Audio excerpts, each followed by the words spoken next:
नंदुरबार जिल्हा पोलिसांच्या मार्गदर्शनाखाली शहर वाहतूक शाखा आणि अक्कलकुवा पोलीस ठाण्याने संयुक्तपणे विशेष वाहतूक अंमलबजावणी मोहीम राबवली। या मोहिमेत वाहतूक नियमांचे उल्लंघन करणाऱ्या तब्बल 954 वाहन चालकांवर कारवाई करण्यात आली, तर नियमांचे पालन करणाऱ्या वाहन चालकांचा गुलाब पुष्प देऊन सन्मान करण्यात आला। माननीय पोलीस अधीक्षक नंदुरबार यांच्या मार्गदर्शनाखाली राबविण्यात आलेल्या या मोहिमेत अपघातास कारणीभूत ठरणाऱ्या नियमभंगांवर विशेष लक्ष केंद्रित करण्यात आले।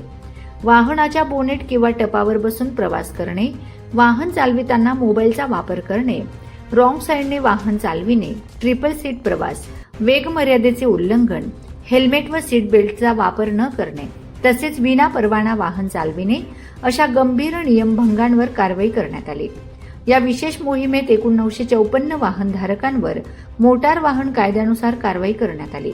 वाहतूक शाखेच्या सातत्यपूर्ण कारवाईमुळे शहरातील वाहतूक व्यवस्था अधिक सुरक्षित आणि शिस्तबद्ध करण्याचा प्रयत्न सुरू असल्याचं पोलिसांनी सांगितलंय।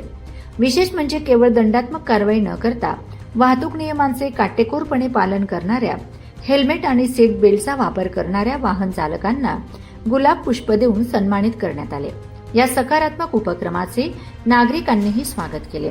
वाहन चालविताना मोबाईलचा वापर टाळावा, वाहतुकीचे सर्व नियम पाळावेत आणि स्वतःसह इतरांच्या सुरक्षिततेची काळजी घ्यावी, असे आवाहन शहर वाहतूक शाखेने नागरिकांना केले आहे।